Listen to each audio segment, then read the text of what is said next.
Ay, oo nga oh. Ang galing hanggang baba ba? Hanggang baba. Ah, galing magluto ni tatay. Tingnan nyo oh. Isa pa tayo. Buksan pa. Ay, ang galing oh. Tingnan nyo ha. Bubuklatin natin din sa may ano oh. Hindi talaga siya dumikit. Hindi dumikit. Alam ko na ngayon ang pagluluto sa buho. Kahit walang dahon ng saging. Pero hindi didikit. Oh. Alam nyo na ngayon. Hindi pa. Ako alam ko na. Sa baba tayo, yung baba. Hanggang baba. Diyan. Tingnan nga natin kung talagang totoo. Baka ibabaw lang. Hindi, lahat to. Lahat. Sige nga tayo, babaw ka. Hindi nga dumikit. Pero may tutong siya, no? May tutong. Pero hindi siya nakatigit sa buho. Hindi, ay, ang galing na sikret nga tayo. Ang sarap. Oo nga, pero hindi siya nakadikit. Hindi nakadikit. Ito po kasi na kanin yan ay para sa akin, di ba tayo? Tapos alam nyo yung ulam namin? Ito sabi ko sa'yo, sarap ng ulam namin.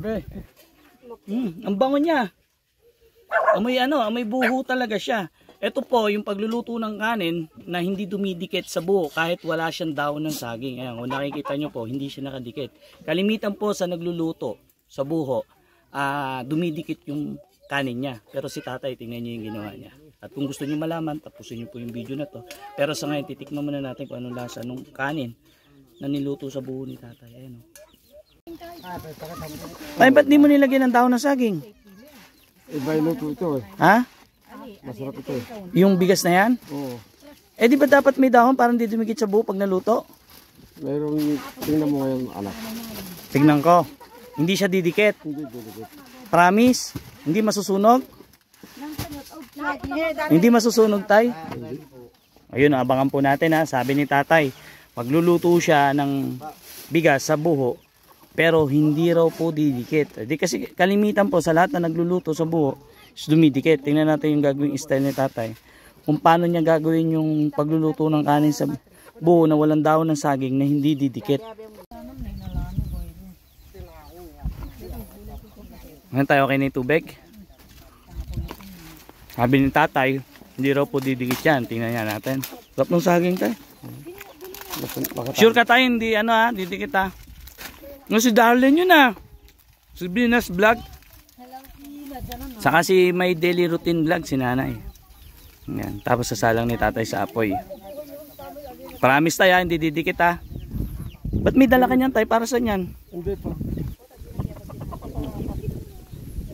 Ayan, tuturuan po tayo ni tatay ang pagluluto sa buho na walang dahon ng saging. Kasi kalimitan sa mga nagluluto sa buho, walang saging talaga. Pero dumidikit siya, di ba?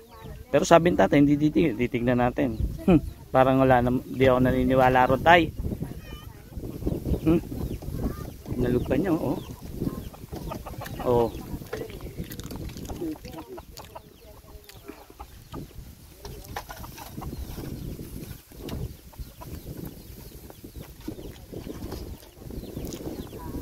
Ano yan? Kinaganyan? Ba't kinaganyan mo tayo? Pag kumulo, ano na yan, yung bigas.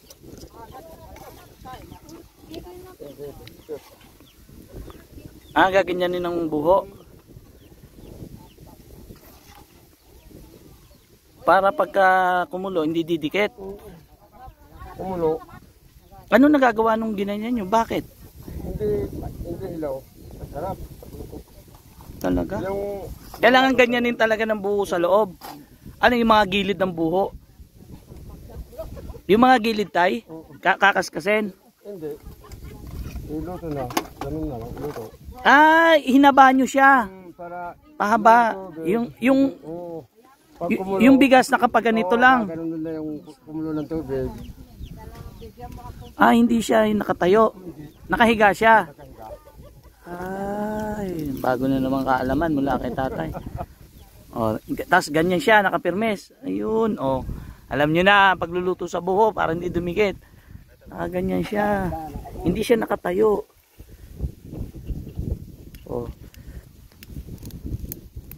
Ayun, abangan natin. Kailangan po gaganin ng buho, yung ibabaw ng buho, walang bigas. Bali, sa ilalim lang lahat. Tapos nakahiga siyang ganyan. Tapos, hindi siya luluto ng patayo. Kumulo yung tubig. Parang ano. Hindi Anong ganun? Anong ganun? Anong ganun? yung Tay? bigas pa, kumulo. Yung tubig, pag kumulo, ginaganon na yung, di ba? Gaganunin. Di, masarap na yun. Sige. Hindi, hilaw. Sige, makikita natin yan. Tingnan natin yung style ni tatay. Barang to, Totoo ba yun, Nard? Totoo yun. Ayan po, abangan po natin.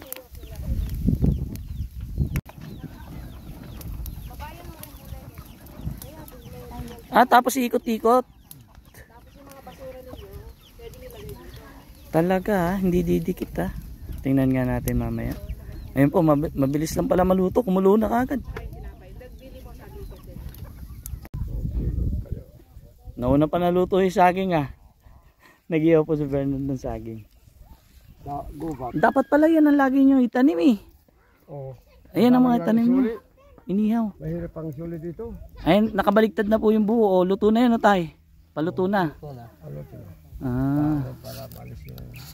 Mamaya malalaan natin kung totoo ngang hindi didikit sa buo. Baka didikit yan tay Didikit pero hindi mag-alat na. Hindi mo. Yun yung kalabaw nakita. Nakita na yung kalabaw?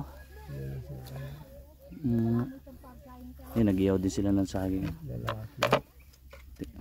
Hindi. Ilan ba yung kalabaw na nawawala?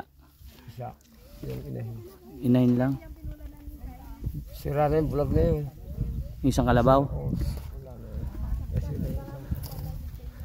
Gustong gusto ni Bernard yung saging. Pag walang bigas, ito kinakain maghapon. Kahit na may baboy, yun lang. Ang kapartner saging? Kanin. Anong araw? Kapartner ng saging, baboy ramo? Ihalo mo. Sabaw. Sasabawan din. Ayos pala Bagay masarap po talaga inihaw ng saging kahit mura ang saging. Asan yung tay? Tinanggal mo na yung uling.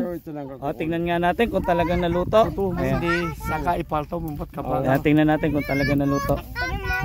Sabi kasi ni tatay daw hindi didikit. Tingnan nga natin. Hindi dumikit. May dahon ata. Hindi, wala pong dahon Sabi niya hindi raw didikit kahit walang dahon. Hindi didikit. Oo nga Ang galing hanggang bababa. Hanggang baba.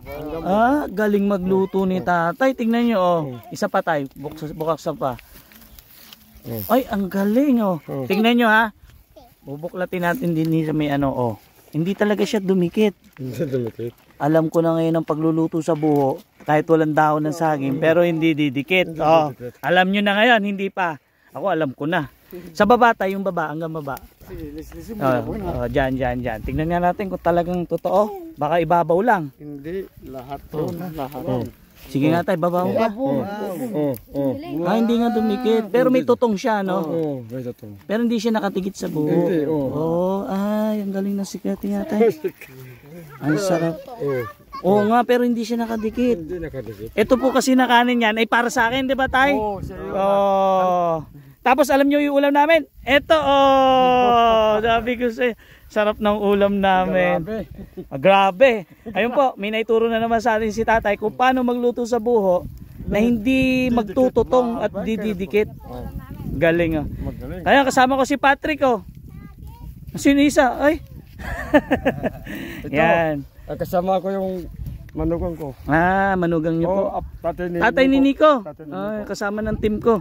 Ayun po, ganun lang po magluto ng kanin sa buho na hindi dumidikit. Ganun pala ang style.